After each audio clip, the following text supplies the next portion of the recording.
I hate theater. Well, it's so disappointing, isn't it? You know what I do when I'm sitting in a darkened theater waiting for the show to begin? I pray. Dear God, let it be a good show. And let it be short. Please, Lord. 2 hours is fine, but 3 hours is too much. And keep the actors out of the audience. Please. I didn't pay good money to have the fourth wall come crashing down around my ears. I just want a story and a few good songs to take me away. I just want to be entertained. I mean, isn't that the point? Amen. You know, it used to be when people sat in darkened theaters, they thought to themselves, what have George and Ivan Gershwin got for us tonight? Or can Cole Porter really pull it off again? Can you imagine? Now it's, please, Elton John, must we continue this charade?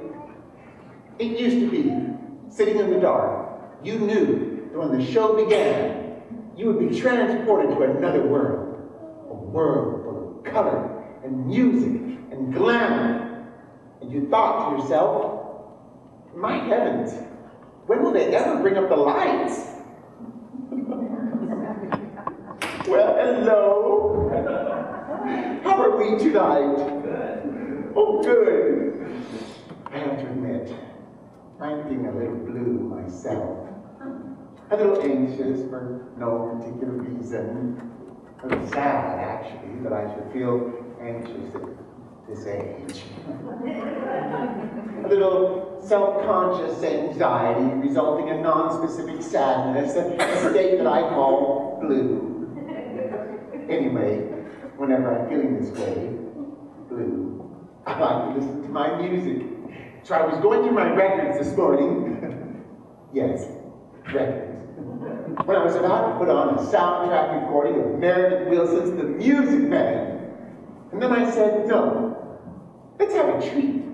Let's disappear for a while into the decadent world of the 1920s, when the champagne flowed while the caviar chilled and the whole world was a party.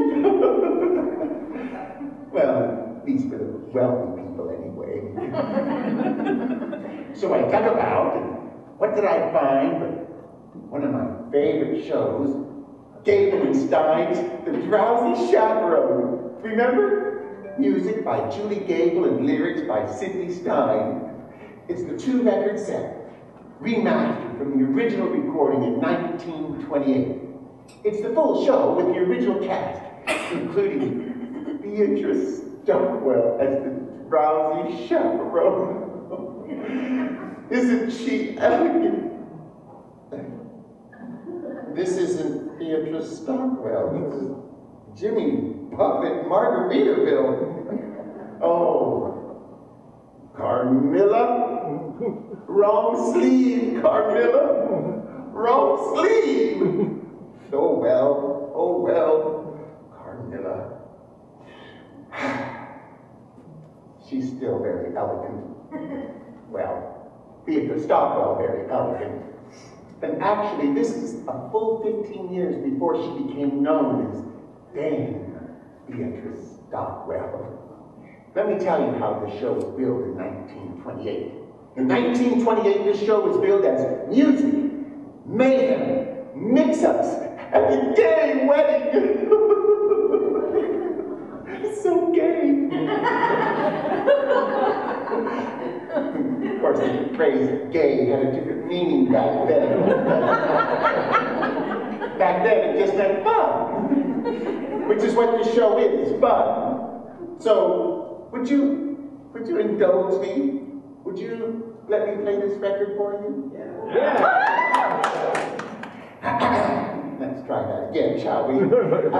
Would you indulge me and let me play this record for you? Yeah. Thank you. I was hoping you would say yes. Now let's all just remember remember what the proper audience participation sounds like tonight, should we? Alrighty then. Okay, here we go. Oh, that sound. I love that sound. To me, it's the sound of a time machine getting ready to start. Okay, everyone, let's visualize. Imagine, if you will, it's November 1928, and you just arrived at the doors of the Roscoe Theater in New York. It's very cold outside.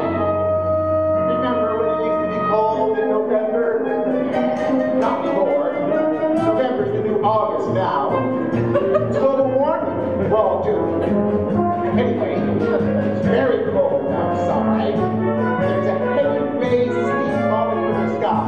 But you don't care, because you're about to watch a Broadway show. Listen!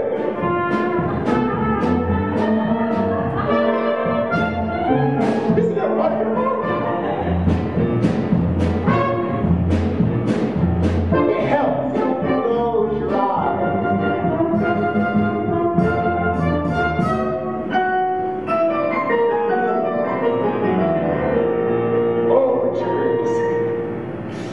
Overtures have style now. I miss them. And the show's way of welcoming you. Hello, welcome. Your meal will begin shortly, but while you wait, would you care for an appetizer? That's what an overture is. A musical appetizer. A poo-poo bladder and tubes.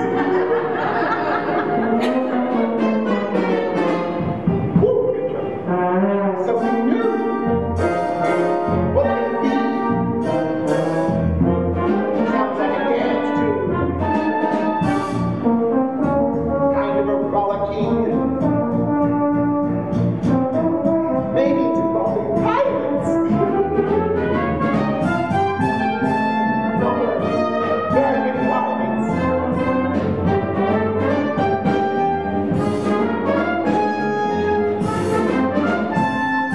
Here it comes. The moment when the music starts to build. And you know you're only seconds away from being transported. The curtain is going up. I can't wait.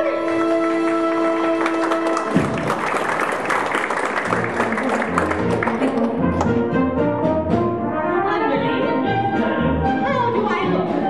Brilliant, Mrs. Talbot. I do love this dress so. It never comes out of style. It's a miracle, madam.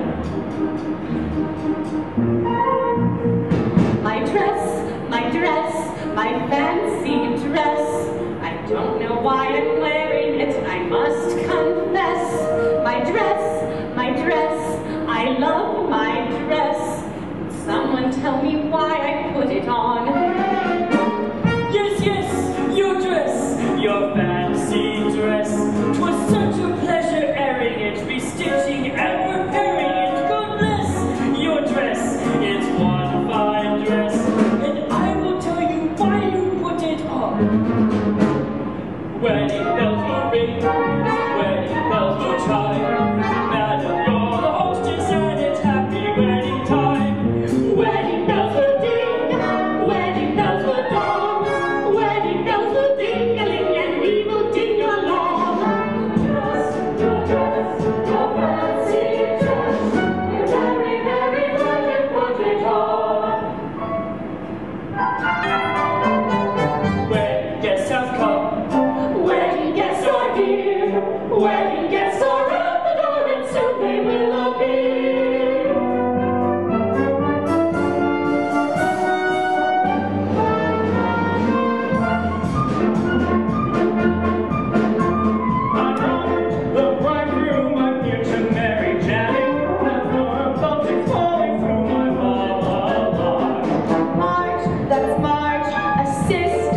task yet to be completed.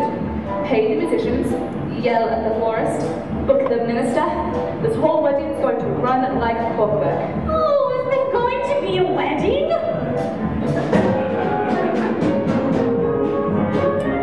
I'm Feldzieg, producer. I lost my leading lady. I gotta stop this wedding or I'm not worth one.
Anyway, all the guests are here. We're ready for a great show, and with that, we go to the groove. A welcome to the groove. Well, I would like to thank everyone for coming. Why, I must be one lucky fellow. Why, who would have thought that I, Robert Martin, would be marrying a glamorous showgirl, and that glamorous showgirl would be willing to give up a successful career for me, Robert Martin. Now, if it weren't for prohibition, I'd say, let's raise a glass. If you're here! To Miss Janet Van de Graaff.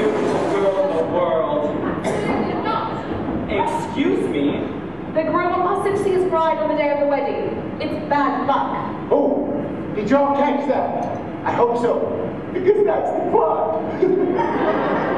Basically, hang on for the ride. Breakfast will be served in the Arabian. Say, it's a little early in the day to be drinking, isn't it? I don't understand the question. Look, you keep Janet away from Robert, you understand? You're the chaperone, and that's your only job. Who's my little monkey? I am. I'm your little monkey. And so the bride and groom are whisked away. And so we turn our attention to the lead plot, which involves the producer. Mr. Feldzieg! Getting married and leaving show business. Mr. Feldzieg! Doesn't she know I got obligations? Mr. Feldzieg! I can be your leading lady. You said it yourself, I'm useless in the chorus. Kitty, for the last time. Ain't got what it takes. But I've been taking lessons. Acting, singing, swimming, ballet. Ballet? Yeah, I'm pretty good too. I just auditioned for Swanee Lake. A little adaptation is necessary right here. Actually, Kitty and Feldzieg were a couple in real life, and they were Jack and Sadie Adler. Now, this is a familiar comic construct. A stupid woman and her long-suffering man. Well, actually, she appears stupid, but in the end, she does something really clever. You'll see. And it makes everyone wonder, was it all just an act? Of course, the irony here is that Sadie actually was quite stupid. Yes, Jack had to explain all the jokes to her, apparently. Still, she had a wonderful career on stage. At the time, theater was the only place where truly stupid people could earn a decent living. That was before television. Kitty, I don't got time for this. A penny for Mr. Feldzieg. Not now. Perhaps a nice profit roll. Boys, I'm not hungry. Then perhaps we can give you something else to chew on. Yeah, something that ain't food. What? Your confusion is to be expected. Although we stand here before you in the guise of innocent pastry chefs, we are also, And primarily, employees of a certain individual. A certain individual. a certain individual. Who happens to be the largest single investor in Feldzieg's follies. He has sent us here As pastry chefs. to express his concern over Miss Vandergraff's impending nuptials. Specifically, That if she gets married and leaves the show, then there ain't no show. Say, don't I know you? no, you don't. Have you ever spent any time in Toledo? Have you ever spent any time in a coma? No, but I have a cousin in Seattle. Get boys, you tell your boss this wedding is never gonna happen. You have my word. Oh, we'll take your word, all right. But to go back on that word would be a recipe for disaster. Now we hope we have made ourselves perfectly eclair. One can only hope. You was gotta be kidding me. A trifle much? Don't talk with me. All right, you can drop the pastry chef routine. Alas, we cannot. Lamb's an entree, you macaron.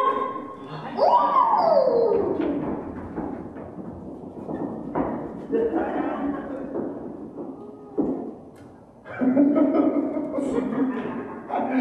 The gangsters here are played by interchangeable vaudeville duo, the Tall brothers, John and Peter Tall. Now, they were actually born John and Arthur Presyanovich, but had their names changed. Ellis Island by a sarcastic immigration official. They were the early example of the typical Broadway gangsters, full of wordplay and stylized movements. Not very intimidating, unless you consider dancers intimidating, which I do, for reasons that wouldn't be appropriate to this situation. Well, leave the matter in your hands, Mr. Feldzieg. In the meantime, feel free to browse the dessert carousel. Try the Toledo surprise. It's to die for!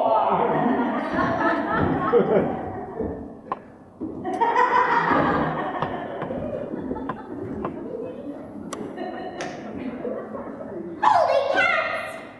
Mr. Feldzieg! The gangsters! Very perceptive. Now, hold your face. I gotta stop this wedding. But how? Oh, Lord in heaven, how? How? Oh, when he stopped that moment was just a big overplay. So when the show went on its way, we go to the groom's room.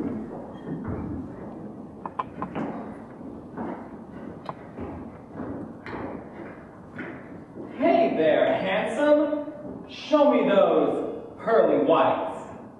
The groom is played by the dashing Percy Hyman. He got his start as the all-bright toothpaste man. His fabulous smile adorned every tooth. Albright was hugely popular in the early 20s. It's because it contained cocaine.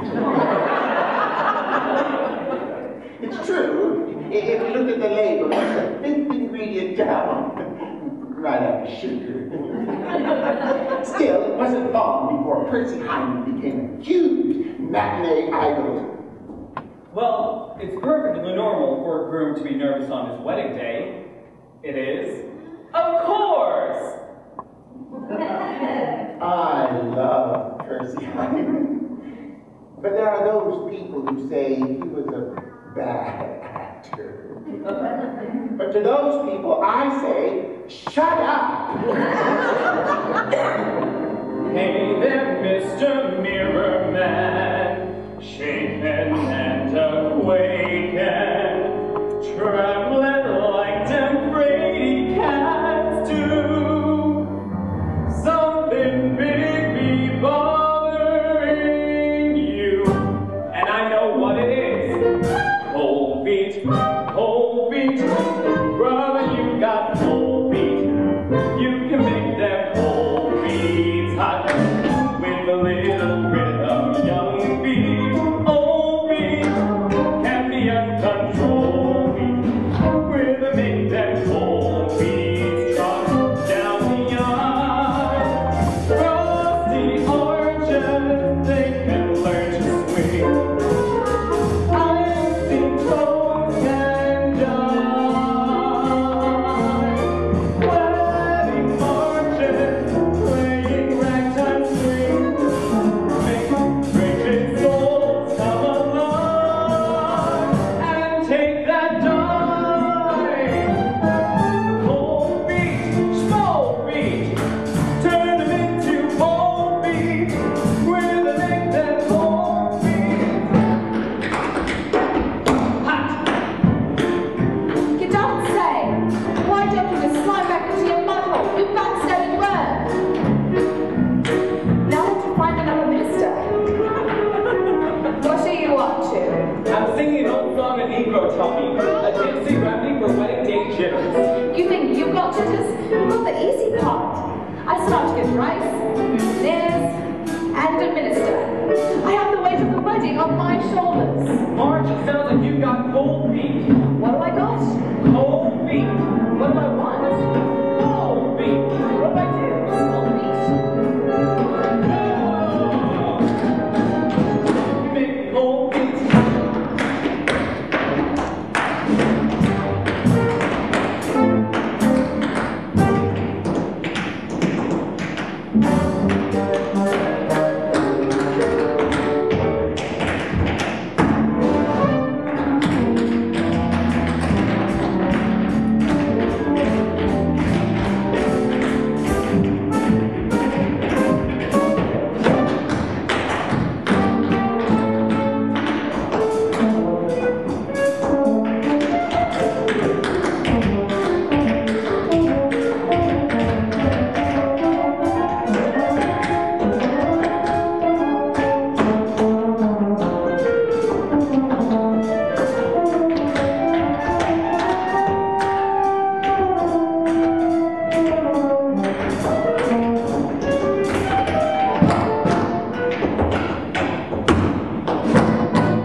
sweating. Oh, Lord. Oh, person. He's still alive, you know. I saw him on the news recently celebrating his 100th birthday.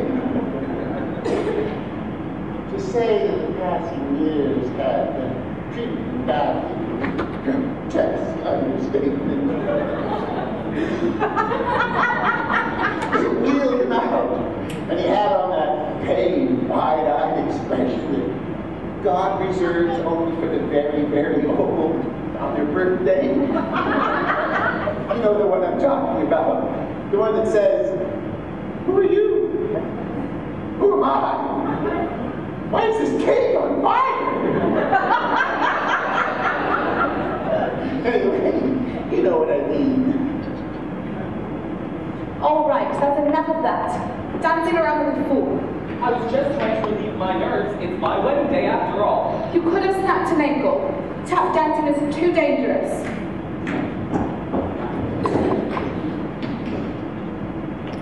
Why don't you go out for a skate instead? Marge, what would I do without you? Wait a minute. What was I thinking? You are not going out like that. You might see Janet. Put on this blindfold. Marge, what would I do without you? Just looking out for my boy, and no more tap dancing.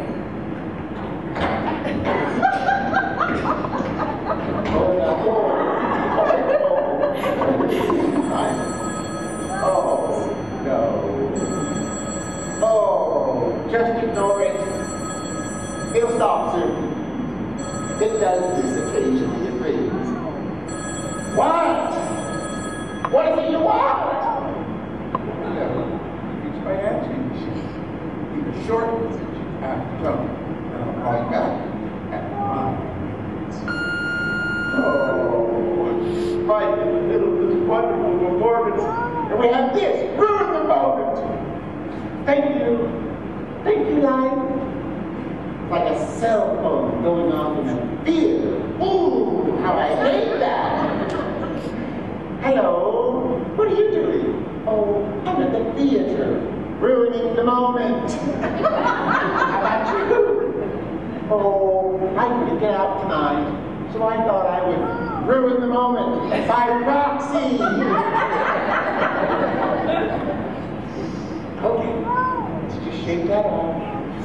We'll go back into your minds. It's 1928. You had cell phones in 1928. Should have had something to ruin moments. You or something. Okay. Focus, everyone. So, the scene shifts, and we find the bride, the glamorous Janet Graaff, entertaining questions from reporters as she lounges by the pool. Miss Graaff, is it true you're giving up a successful career to marry a man you hardly know?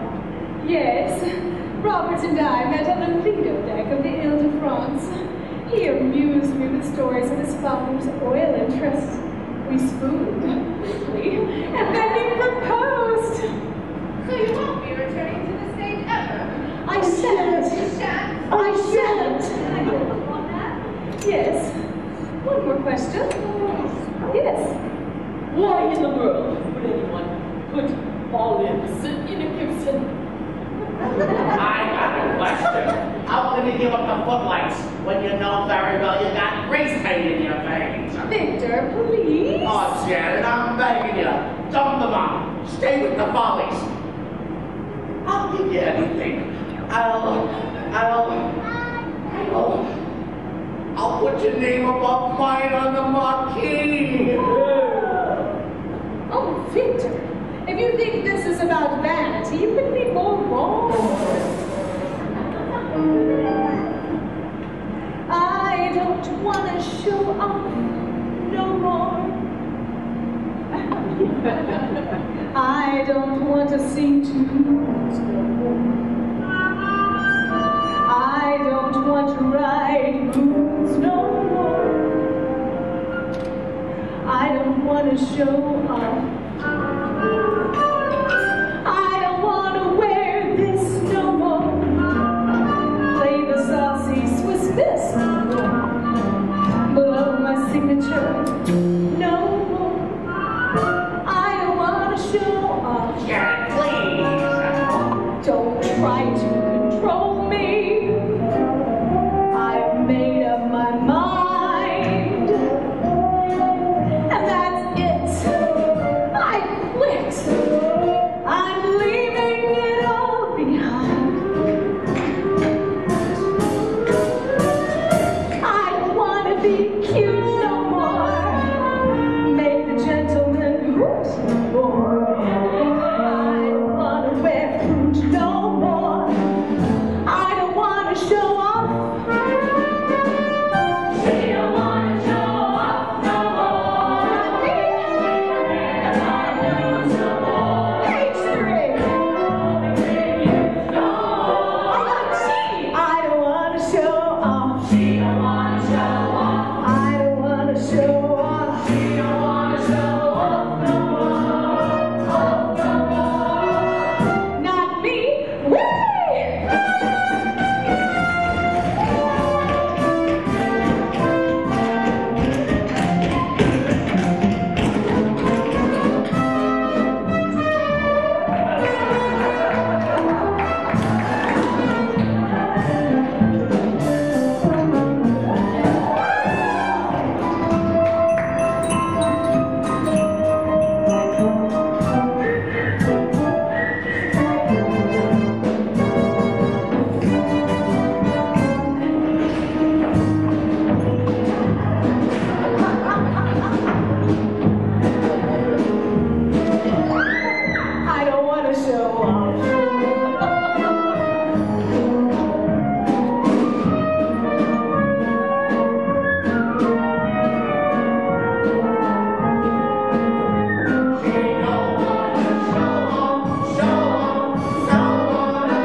marvelous performer. She was the Oops girl, remember? Sure you remember the Oops girl. And don't you people feed? She was the girl who was filled with sexual energy that was so potent it caused all the men around her to have accidents.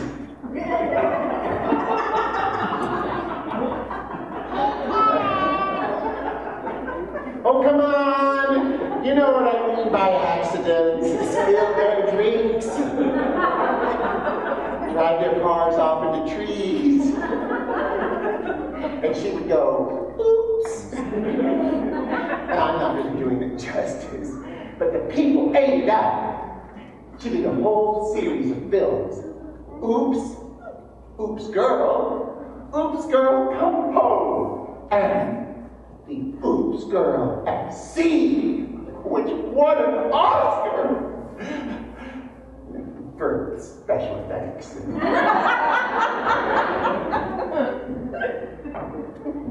Okay, so begging and groveling didn't have an effect.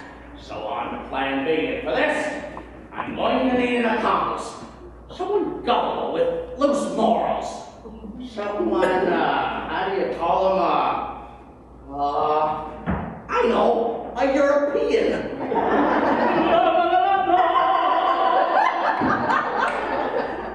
In walks Aldolpho, self-proclaimed ladies' man.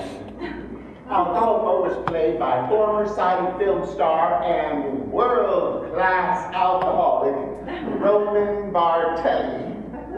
He was the one who later drank himself to death at his chateau in Nice. Remember? Yes, it was 5 days later before they finally found the body. And by that time, it had already been partially consumed by his poodles. But it was only partially consumed. Excuse me, I don't believe you meant. I am Aldolpho. You are Aldolpho? Yes, I am. Aldolpho, not the Aldolpho. Yes, I am. Aldolpho. That's funny. You don't look like a scoundrel. Yes, what? I heard the groom say Aldolpho is a scoundrel. I just heard him saying that. Aldolpho is a scoundrel? Those very words. Aldolpho is a scoundrel? It's like I'm hearing them again. This is outrageous. He's saying this to peoples, to beautiful ladies with prestices for making love? I must. You must take matters into your own hands. I must take this groom into my hands and kill him! Yes, no. You must kill him. Just hurt him enough so he can't get married. Yes. Show me to this groom. Wait! What? What kind of a man is this groom? Is he a big man? Well, Is he a burly fellow?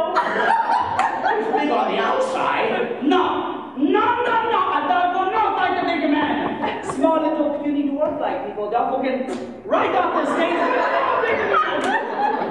So, you're a lover, not a fighter.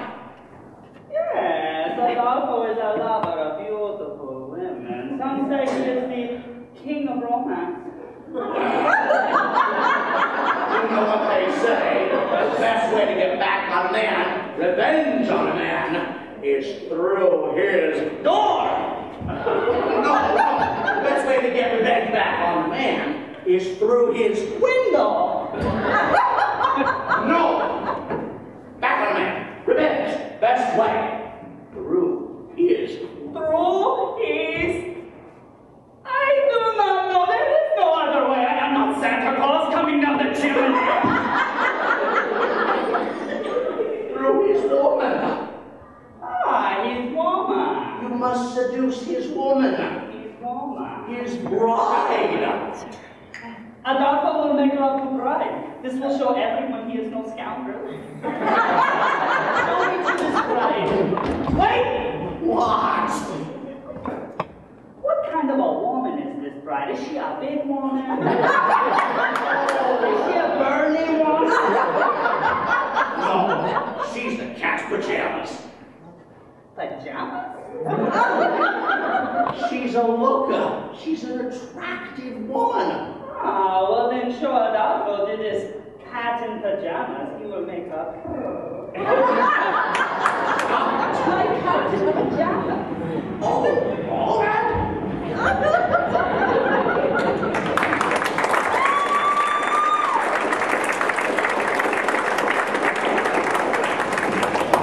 Yes, that was Roman Bartelli, chewing the scenery. You certainly couldn't get away with a performance like that on stage nowadays, could you? No. Today's mature, more contemporary audiences are too sophisticated to enjoy broad racial stereotypes like that on stage. So we banished them to Disney. Let the children sort it out.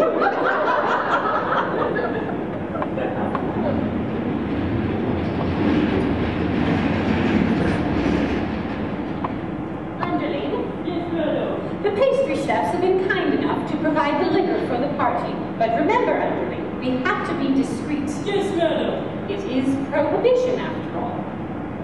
I'm aware of that, madam. We'll have to use code words. For instance, if someone asks for a glass of ice water, it means they want a glass of vodka. Have you got that? Yes, madam. Are you sure? Maybe you should write it down. I understand, madam. A glass of ice water is a glass of vodka. What's a glass of ice water? Vodka. Ice water? Vodka. Ice water. Vodka. Well, you see, that's settled then. One less thing to do. Underling, might I have a glass of ice water? I found our meeting with the pastry chefs rather trying, and I would enjoy a glass of refreshing ice water. Your ice water, madam. That was pure vodka, you poop. I hate this scene. Well, now I do need a glass of ice water. A glass of ice water, madam? Yes, ice water. Are you going deaf? Would that I were. You can see where this scene is going, can't you? It's really just a series of spit takes. Your ice water, madam. That was pure vodka, you poop. You know, the Drowsy Chaperone was quite progressive for its time.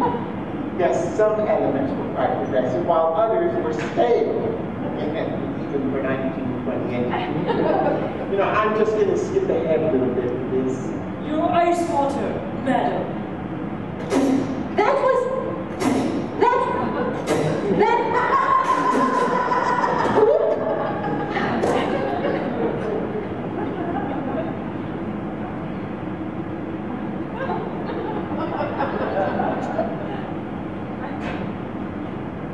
Where do you think you're going?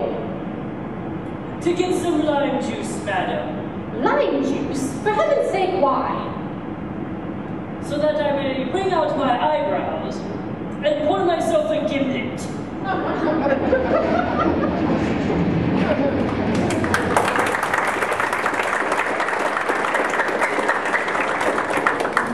Now, you're all probably asking yourself the same question.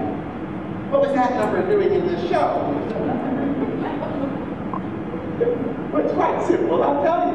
There's a song coming up and it needs something to allow for the set change. It's mechanics. It's like pornography. Let me explain what I mean by that. You see, in pornography, the storyline is simplistic. How shall I ever pay for this pizza? Being the classic example. My point is, as in musical theater, the storyline exists only to connect the longer, more engaging production numbers. You see what I mean? What kind of a society we live in? We can't discuss the similarities between pornography and musical theater.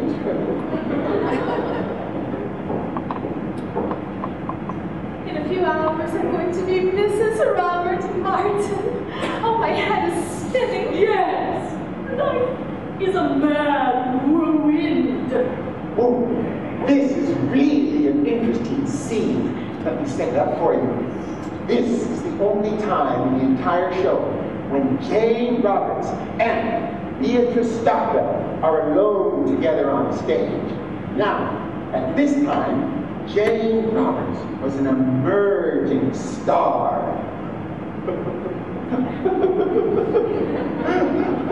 Beatrice Stockwell!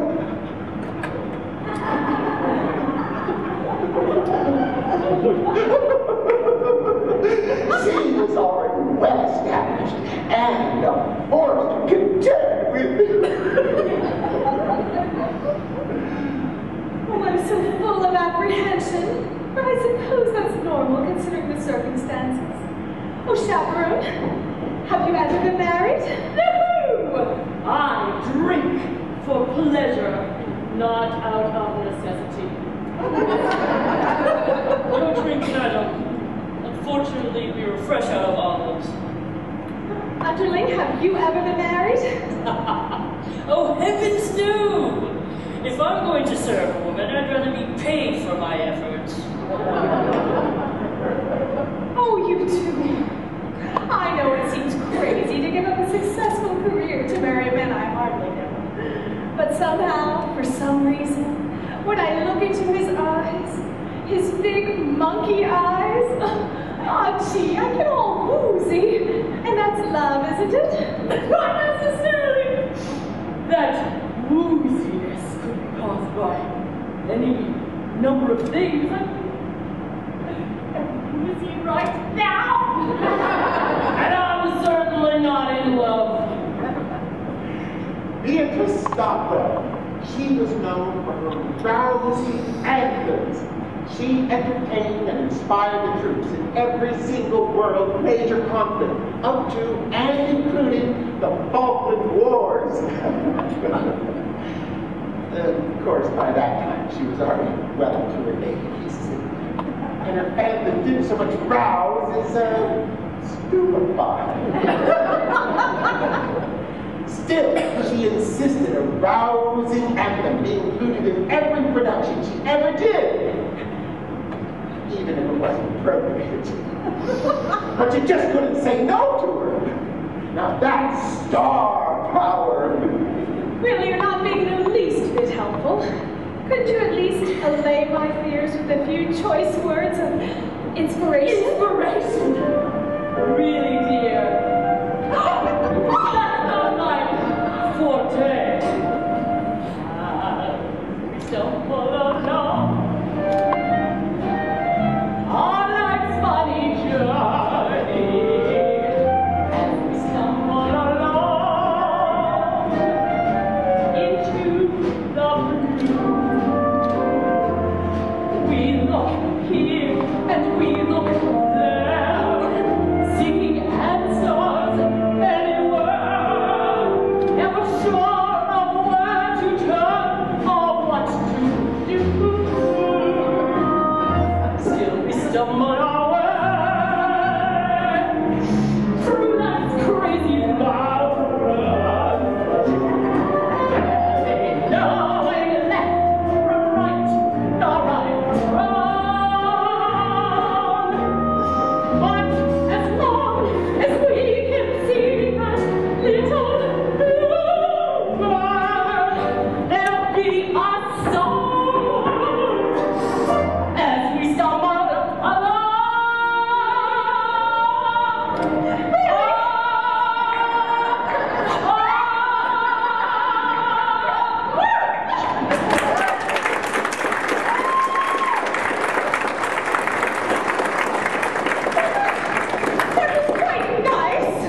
excruciating continents. Antarctica. Oh, please. Antarctica. Oh, please. Still, you mustn't let it lick ya. This planet, oh so bland.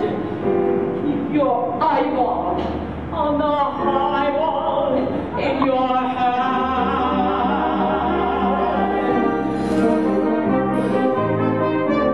As we stumble along across life's crowded dance floor, as we push and we shove, we live and we learn.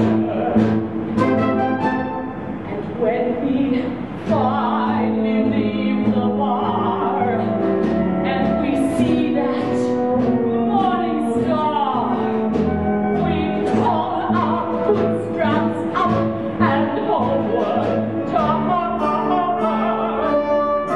Then we stumble away through dark blinding alleys, barely knowing left from left, nor right from wrong. As long as we can see that little blue bird, there'll be a song as we stumble along, as we stumble, bumble, fumble, pull on, as we stumble.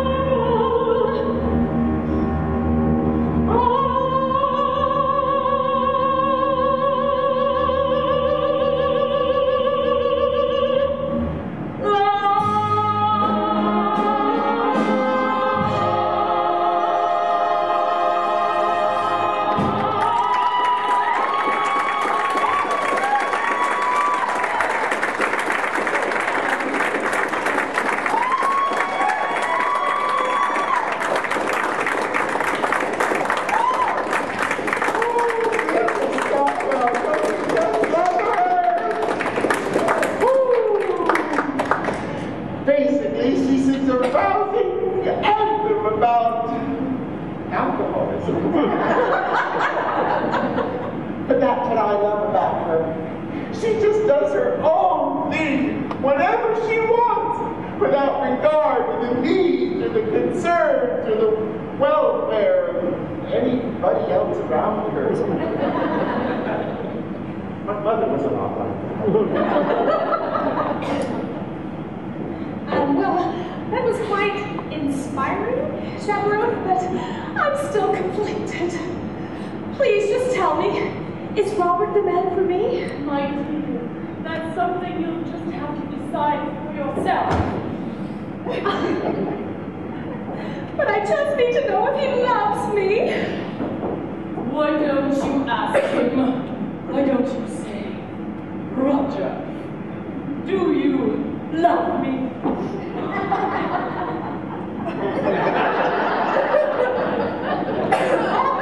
His name is Robert. And I'm not allowed to see him. In fact, it's your job to keep me away from him. You're right!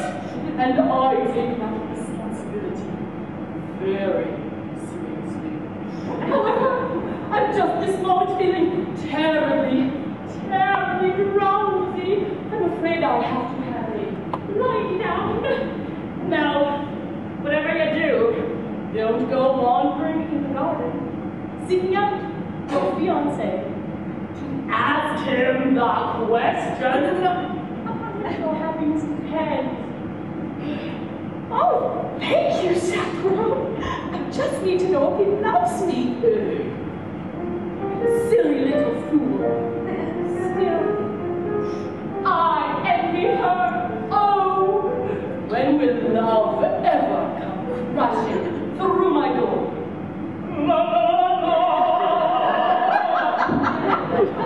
Look who it is! Aldolpho, come to seduce the bride. I am Aldolpho.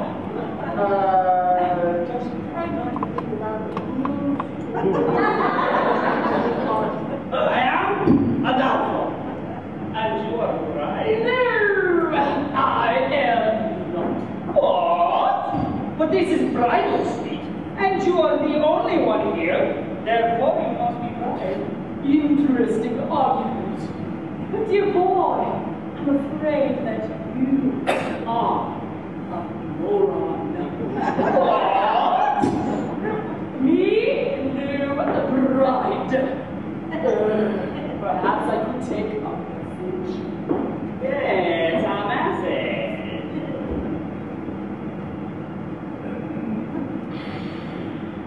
Dear Graaff bride, I must make love to you and transport you to the place of ecstasy. Sooner is better. Signed, Aldolpho, King of Roma. You saw through my little ruse. You found me out. I thought you are the bride. Yes. Take me, Aldolpho. No, not Aldolpho. You got to remember the name. Or when we are making love and you are screaming. It's got to be the right name or it will ruin everything. But how to make you remember?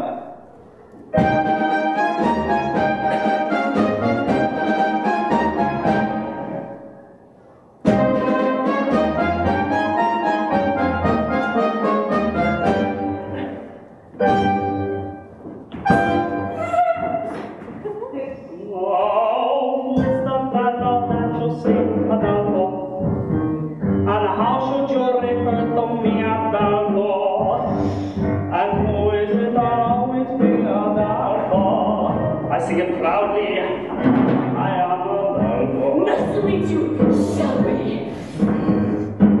Not so far. So just in case you deny it, Aldolpho, I try to say it very clear. Why, it's me. I mean, Mimi. Scene couldn't be any more ridiculous. So, you are marrying Jeanne van der Graaff, no? Oui. I hear she's very beautiful. Oh, oui. And very glamorous. Oui, oui. And is it true that she has an exceptionally broad range and excels in both comedic and dramatic roles? I'm having trouble placing her accent. What word French are you from again? Oh, the middle part, where they make the toast. So, you were telling me about your, how you say in English, your fiancé? That's right. So tell me, when was the moment you knew she was the only one for you? Oh, it's a funny story, actually. We were standing on the Lidothèque of the Ile de France. Yes? I was amusing her with stories of my father's oil interests. Yes, and then what happened? Well, I looked into her eyes, her big, glamorous eyes, and, gee, I got all woozy. And then you fell. And then you fell. Right on my keister. And I said, well, I guess I don't have my sea legs yet. But we haven't even left the dock. That's what she said. And that's when I knew it must be love. And then what happened? And then I said, there was a time I could stop on a dime. For merit was one of my talents. But since you've been around, I can't hold my ground. I'm consistently losing my balance. I'm an accident waiting to happen. I'm a mishap about to ensue. I'm the toy on the stair, the three-legged chair, the hem that's been caught by a shoe. When my two lovesick arms started flapping, there was nothing my ankles could do. I'm an accident waiting to happen, so call me I happen to you. And then what happened? Well then, she joined in.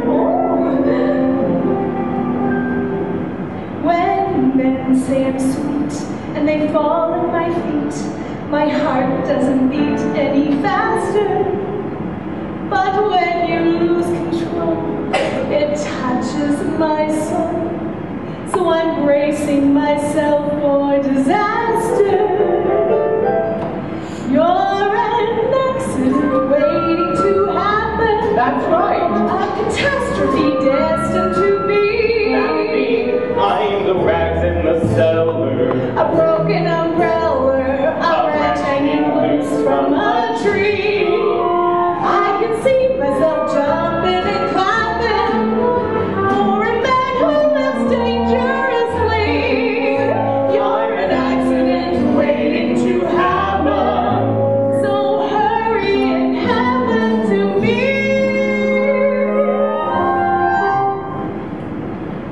You're an accident waiting to happen, so hurry and happen to me.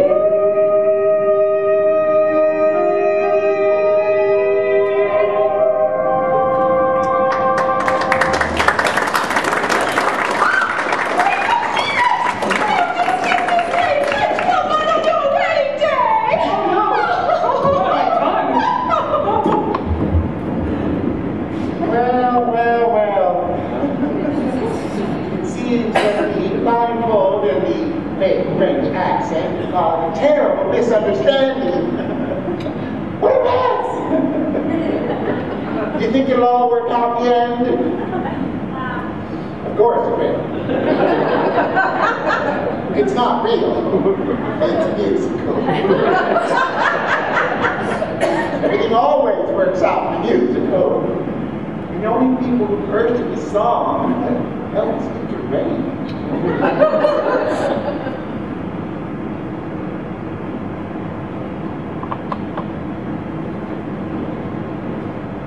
Where is that philandering foreigner?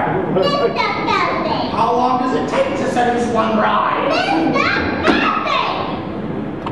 You don't need Janet Noble! Okay, not now. I've been working on a new mind reading act. Presenting Kitty the Yes Grand Prix Ensemble! Now, think of something. Oh, I'm thinking of something, all right. Wait, I'm getting it. Pick up the bread and a jug of milk, and don't forget to shave your legs. You're reading your outline, you idiot! No wonder it was so easy. Mr. Feldzieg, It would seem that the wedding is proceeding according to schedule. now it's time you received your just desserts. What do you think, partner? Shall we whip up something special for Mr. Feldzieg? Yeah, how about a Toledo surprise? An inspired choice. A Toledo surprise. I've never heard of that. No, you haven't. Those peoples who have heard of it are generally never heard from again. Yeah, we'll share the recipe with you. First, you chop the nuts. Then you pound the dough. Then you bake it up nice and slow. And then you got your Toledo surprise. Toledo surprise, huh? Say, why don't we give it a little taste? All right. Well, now, just hold it. What style? What grace? What rhythm? Open your fists. Now shake them. Now run that recipe by me one more time. Da-da-da-da-da! Chop the nuts, pound the dough, bake it up nice and slow. Then you got the Toledo surprise. Sell it! Pick the peach, peel the skin, mush it up, throw it in. That's a tasty Toledo surprise.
kissed a French girl. Her name is Mimi. She's very beautiful. I couldn't help it.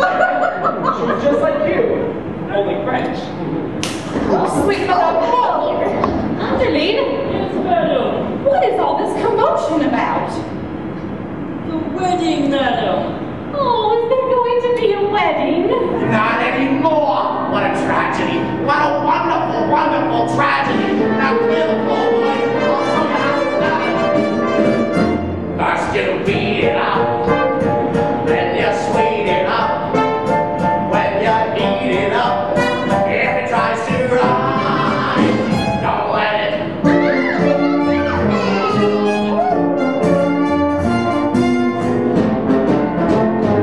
Toledo surprise. Surprise? Wait till it's ready. Surprise? Wait till it's ready. Surprise? Wait till it's ready. Sounds like you're ready. Surprise! Makes me twitch, makes me shake. This dessert takes the cake. Hits me like a torpedo. Toledo surprise.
Wait a minute. Why are we dancing? My dreams are in tatters. Yes, yes, but the tune is so infectious.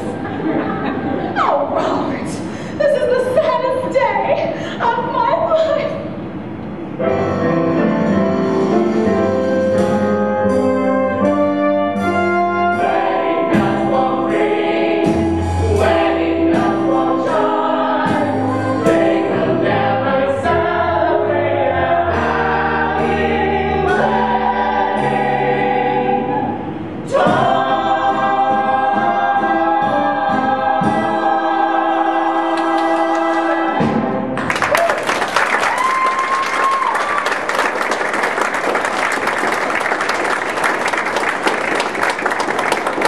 Well, that's that. The curtain falls, and it's time for intermission. Or at least it would be if we were actually sitting in the Morrison Theater in New York, watching the Drowsy Chaperone. Of course, we're not. We're in my apartment. We're listening to my record.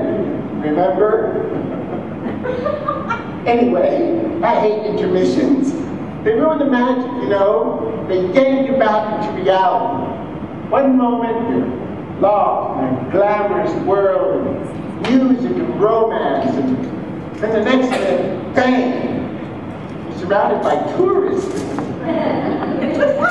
Crinkling candy wrappers and nattering on about the lack of women's restrooms. It's cruel, really.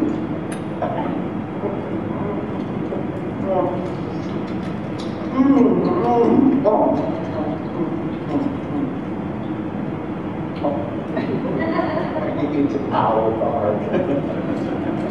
I have a little bit of a blood sugar issue. I have to eat small meals all day long, or I get jittery. Well, I know it's really good. But you wouldn't like it though. You need.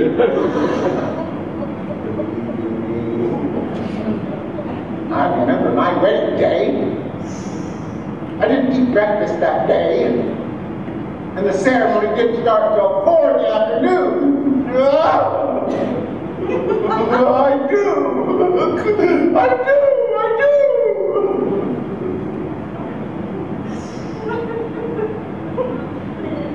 Are you surprised to hear that I was married? Well, see how you are? You shouldn't go making assumptions about people now, should you? I'm a very complicated person. I have to pee now. I won't be long.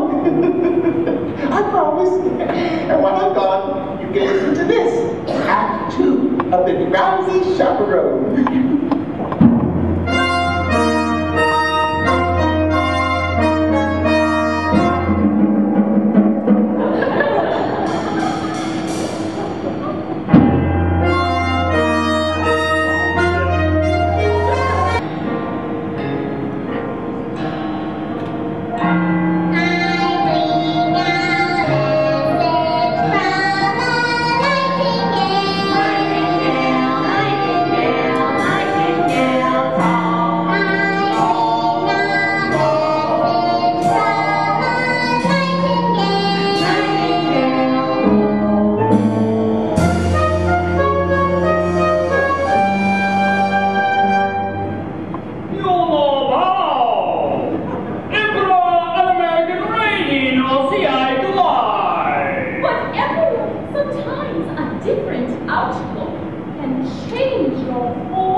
The Drowsy Chaperone. That was from another musical diary. I have this woman. She comes in once a month for me. Can you say that? I have a woman. Anyway, she cleans the things I absolutely refuse to clean myself. She's very good, but she has this annoying habit of putting my records away. Always in the wrong sleeves. Even though I say to her, no push records, Carmilla. No push records. I suppose if I spoke her complete sentences, she'd stop touching my records. Anyway, that song started Act 2 of another Gable and Stein musical called The Enchanted Nightingale. Great piece of chinoiserie. It's about a magical bird who talks to an emperor. Anyway, this magical bird tells the emperor that he should marry his American elocutionist instead of his betrothed. Well, he winds up building the Great Wall of China. A total slap in the face for 4,000 years of Chinese history. Still, it was a wonderful show, some beautiful tunes. Did you recognize being a stumper?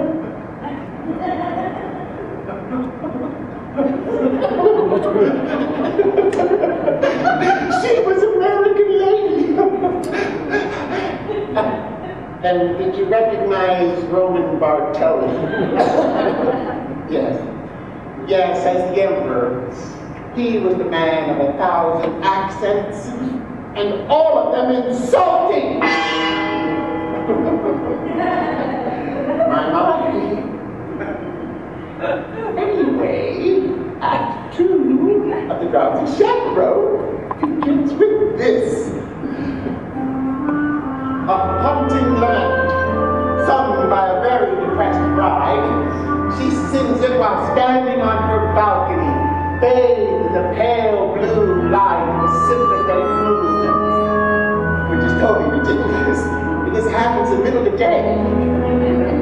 Anyway, while you're listening to this song, rock out the lyrics. They're not that good. I know it'll be difficult, but they're really not very good. The melody is beautiful, though, and truly communicates the state of mind of the bride. Just ignore the lyrics. I put a monkey on a pedestal and tried to make that monkey stay. And he did for a time, but he needed to climb, and with other monkeys play. Far away, he left his jacket on that pedestal beside his tiny rusty cup, and I haven't got the strength to pick them up. Oh, monkey, monkey, monkey, you broke my heart in two. But I'll always save that pedestal for you. I'm just gonna get myself a brandy. Come, my little monkey. Come, my little monkey. Oh, this melody, it's so simple, it just floats on air. And I have to admit, I always get just a little misty when I think of that tiny little jacket lying on the pedestal with its long arms dangling across the floor. Oh, monkey, monkey, monkey, you broke my heart in two. But I'll always save that pedestal for you. Come, my little monkey. Come, my little monkey. Okay, now the song really gets going. Wait, Who are you? I'm Janet Vandergraff. Do you need anyone? I don't need anyone. What about the love of one man? What do I care about the love of one man?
Is it the monkey on my pedestal?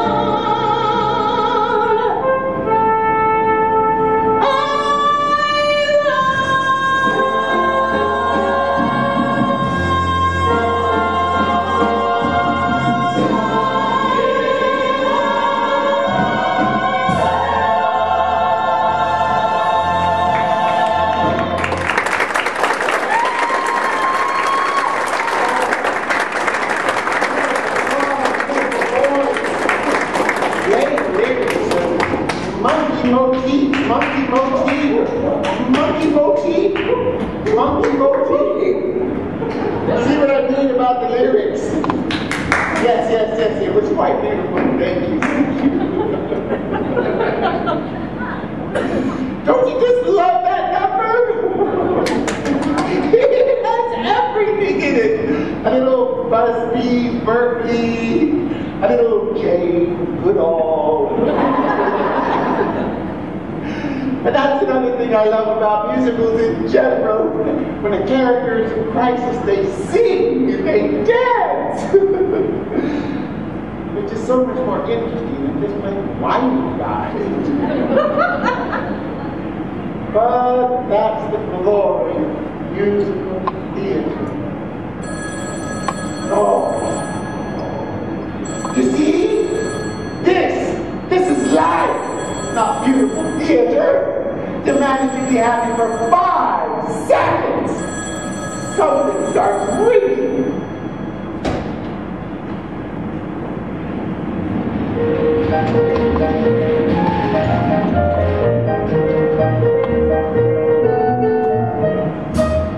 What a beautiful day for a wedding. Should I have the pews removed now, or do you want me to wait until morning? Oh, I'm going to stop right here. Because this is a very charming scene, and I don't want to ruin our ringing. Okay, actually, let's just fix that ringing right now.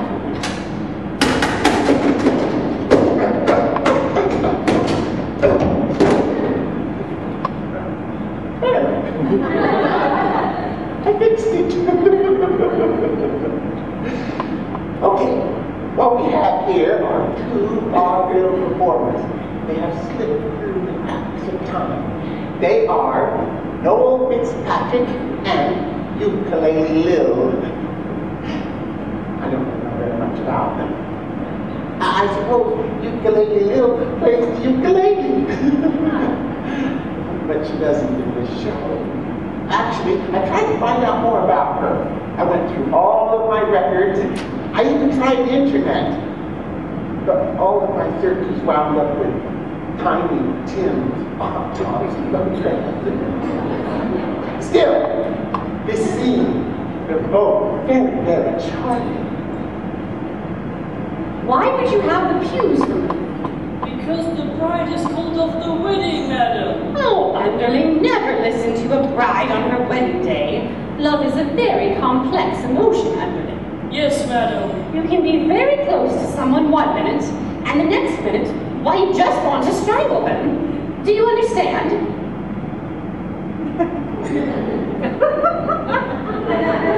I'm familiar with the urge to strangle. Yes.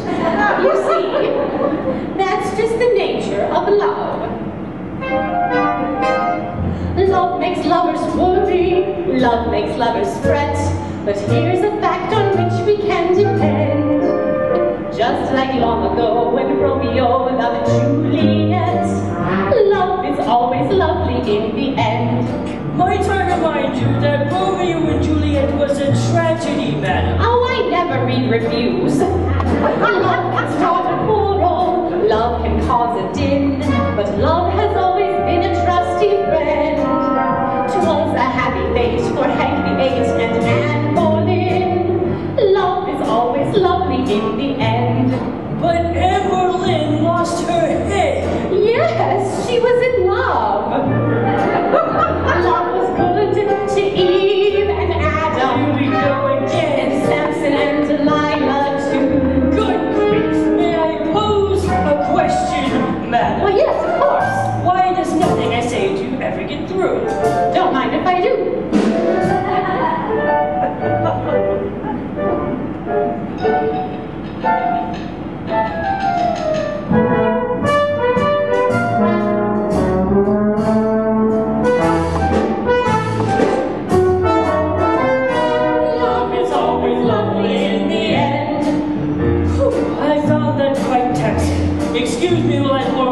glass of ice water.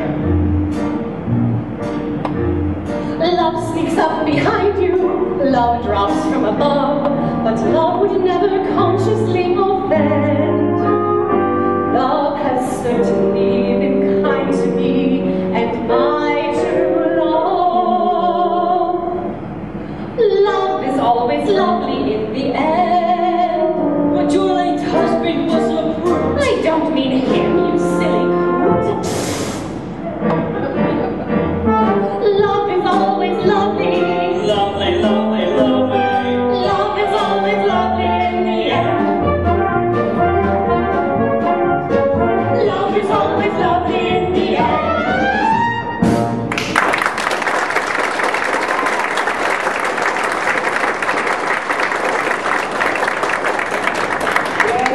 Yes. It was really quite charming, wasn't it?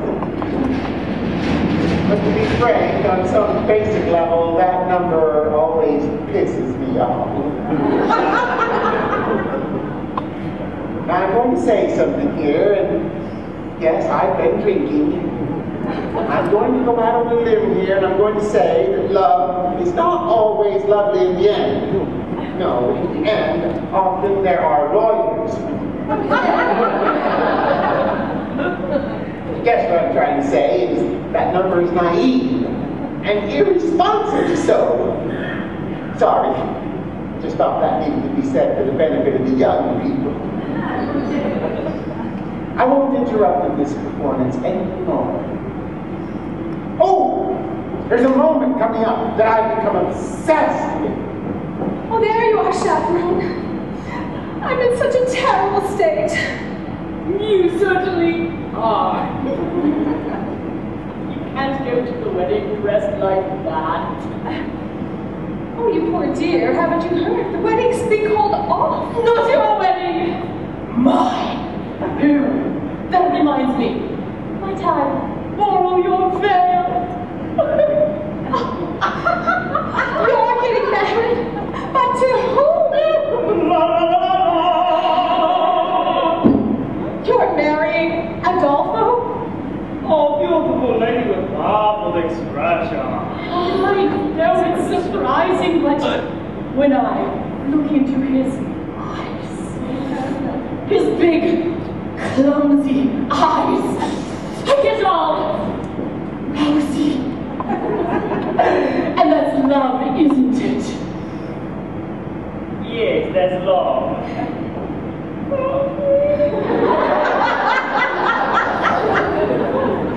There you are. All right. I'm going to lay my cards on the table. I've got to be caught, can't take the pressure. If this goes on any longer, the old ticket's going to give out. So please tell me, is there going to be a wedding or not? Yes, thank goodness. Aldolpho and the chaperone are getting married. What? Oh, there you are. I have wonderful news. There's going to be a wedding. We know. You know? Yes, we just heard. But who told you? I did. But how did you know? What difference does it make? Mrs. Cottingdale and I are going to be married at 7:30 in the garden this evening. What? What? Oh, yes. Congratulations, everyone. What kind of a cock-a-man wedding is this? Everybody's getting married, except the bride and groom. Oh, Janet, there you are. I've been looking everywhere for you. Hello, Mr. Martin. Please don't be that way.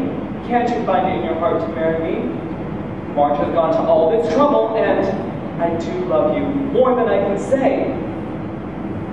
But you kissed another woman. I know, and this may sound strange, but when I was kissing that French girl, it was like I was kissing you.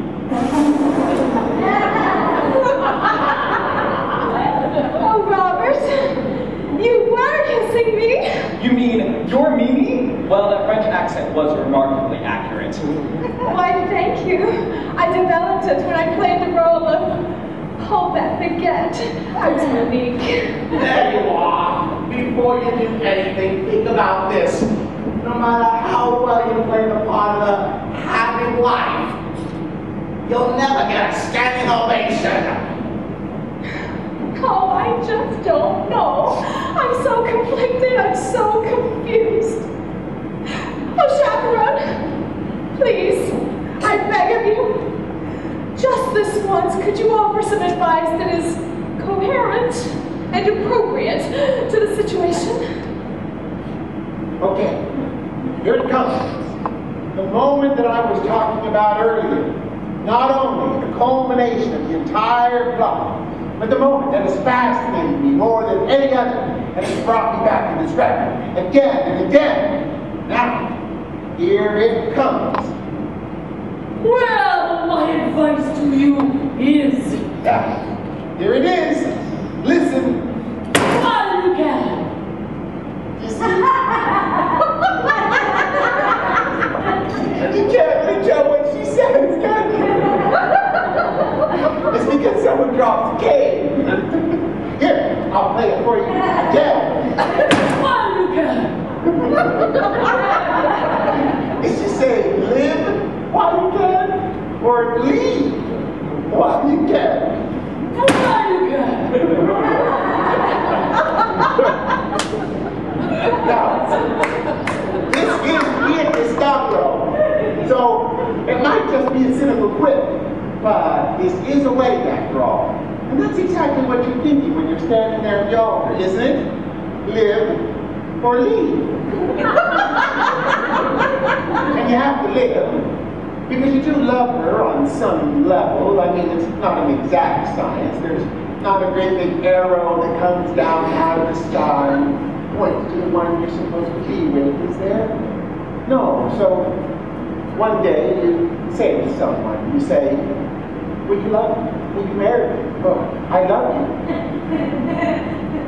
And they actually take that as a proposal, when you were actually just asking it extemporaneously. And then she's standing there in front of you in a $3,000 dress with tears in her eyes. And her nephew is making a whoop up. And what do you say then, huh? Do you say, no, I was just kidding. No, I was just joking. No, you live, right? You choose to live. And so for the next couple months, you stare at the body beside you in the bed like an alien form, and you say to yourself, who are you? Who are you? And then one day, oh, you say it out loud. And then there's the trial separation, and then there's the couples counseling. And then all of your conversations are about her eating disorder and your Zoloft addiction. And you're constantly reevaluating and redefining and reevaluating the entire relationship until finally you lost the down payment on the house, and then eventually the entire relationship is lost. In one final terrible tragic moment, when your only copy of Gypsy is spiraling through the air and smashing against the living room wall.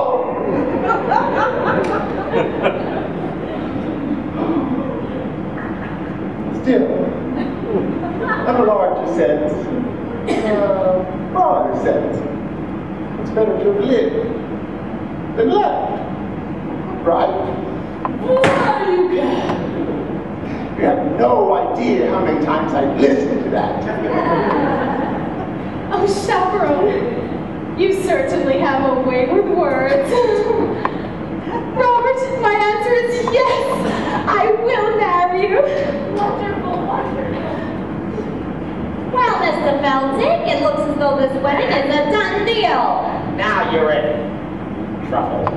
And there's nothing you can do about it. But there is.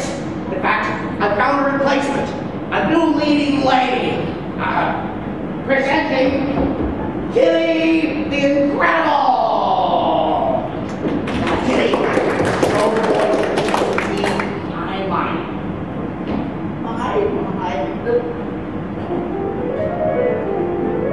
Kitty, will you marry me?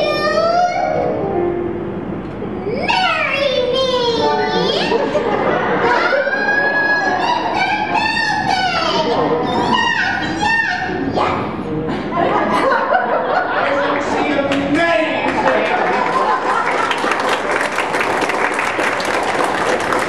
What's she waiting for? Ladies, don't push on her fillies. we'll all get married in one big club. That's how they do it in Utah. Marge, I don't know how you've done it. 4 weddings in one day? You're everybody's assistant now. I am? I am. Hip hip hooray! She's Marge, assistant Marge. I'm honored to be doing what assistants are. She's basking in the glory of a fine, well-walled. Wedding bells will ring, wedding bells will chime, wedding bells will celebrate a happy wedding time.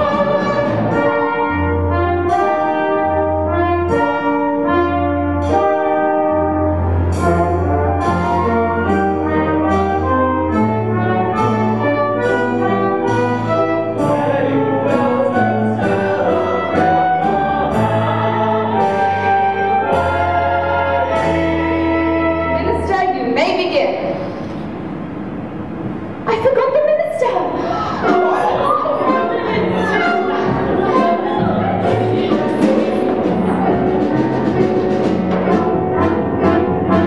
What the world they do?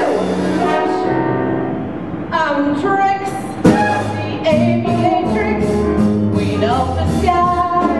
To Rio, I was flying when I heard you down, you crying. Fix my navigatrix, and then I'll fly and let you lovers tie the knot.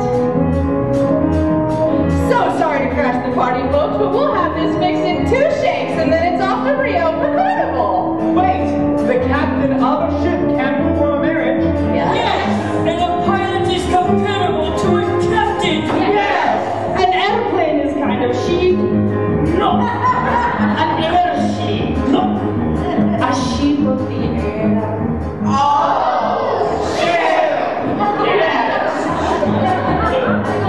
Tricks, you can marry them on the plane, and then we'll all have the honeymoon in Rio. A bride and groom in a chapel may bring a tear to the eye, but what a thrill when love goes trill. I do in the sky. When bells are sad in the meadow, the beating daffodils die. But heartbeats rush when sweethearts dash. I do in the sky. Do you? We do. Do you? We do. Do you? We do. Do you? We do. All bride and groom in a chapel may bring a tear to the eye. With rainbows bending before us and clouds meandering by, why can't we string that sweet refrain? I do in the sky. Houses standing on hills, beating daffodils die. But heartbeats rush when sweethearts touch. I do in the sky. I do in the sky. Look, up ahead. Can you see it? Yes, it's Rio! Well, hurry up, Tricks! We've got some honeymooning to do!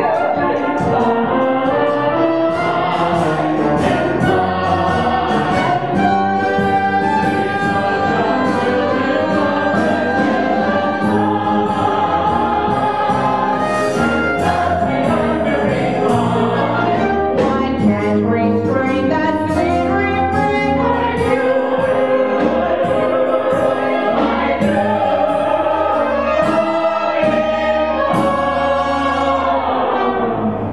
Oh no!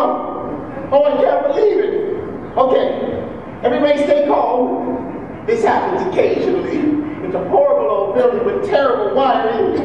Just stay calm. Just keep the show alive in your minds. Don't talk to anybody. Don't get yourself distracted. Now I'll find the fuse box. Oh, shh, shh, shh.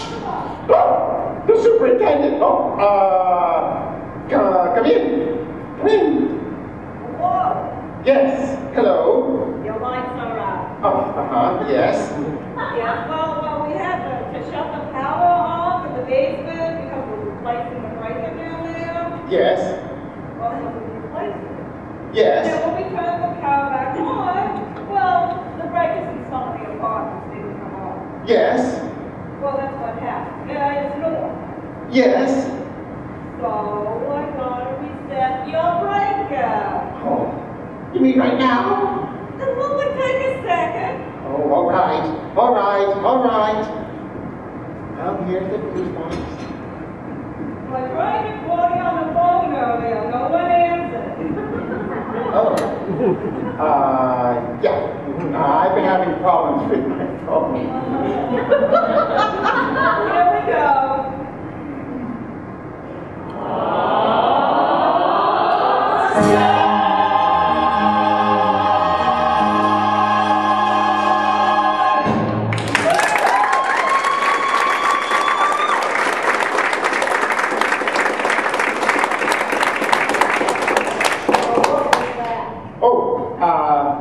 Just a record. What kind of music was that? Oh, you know, music, show, a musical. Oh, you like musicals? No. Well, I love musicals. I go to them all the time. Yeah, it's something they can do. Say, I love musicals. I go all the time. It's amazing what they can do. Did you see this guy doing? They landed a helicopter right in the middle of the stage. A helicopter on stage, huh? Yeah, You yeah. don't say. Yeah, I love musicals. I've seen them all. Yes. Like Cats and Lambert. Yes. And it's Saturday Night Fever. You know I like the movie Dan. Yes, John Travolta. He's wonderful. He's wonderful. Oh, yeah. Okay, well, thank you very much. Thanks for coming by. Goodbye. Take care. Have a nice life. Bye-bye.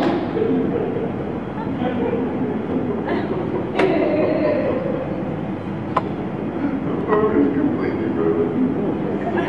One note till the end of the entire show, and the moment is completely ruined.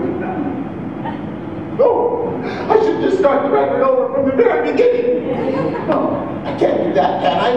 Or can I? Oh, I'm so frustrated. I just can't tell what to do. You have to understand. I love this show so much. I've never even seen it before. My mother gave me the record. That was just before our father left. I'm sure that wasn't the reason he left. I'm sure it didn't help matters either. Oh, you have to understand. I know the show's not perfect. Look, I know the spit take is lame. And the monkey motif that labored. None of that matters, does it? It does what music was supposed to do. It takes you away to another world. Gives you a tune to carry in your head. Something you don't cope with. Horror to the real world. You know, something that when you're feeling blue, as we stumble along on life's crazy journey, as we stumble along into the blue, we look here and we look there, seeking answers anywhere, never knowing where to turn or what to do, waiting to have our way. I want to sing tunes from crazy life. red bells will ring, red bells will chime. So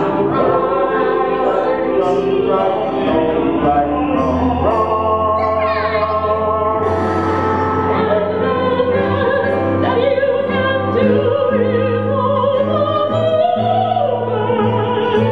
we'll sing his song as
to thank.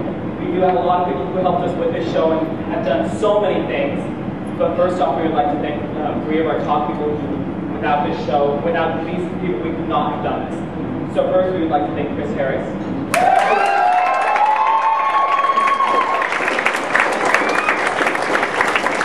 Without her, this band would not have been the way it was. It would not sound so perfect. So.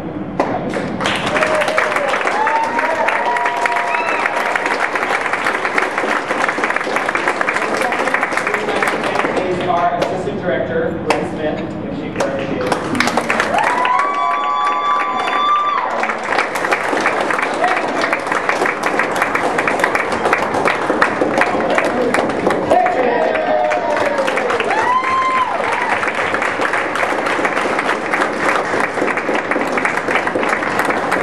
And third, but not least, we have to thank our director, somebody who has pushed us as hard as we possibly can to make this show the best it could possibly be, Sean.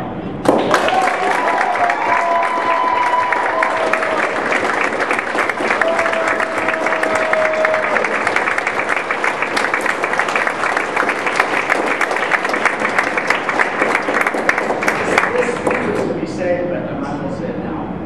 We have no idea how much fun it was for us up on the stage and for the creative team. There were ups and downs and challenges, but from the very beginning we took the show and made it something that we were all extremely proud of. And to everyone on the stage who worked so hard and challenged us and made us work harder sometimes we thought we could or should, I thank you and I love you. Thank you for being part of it.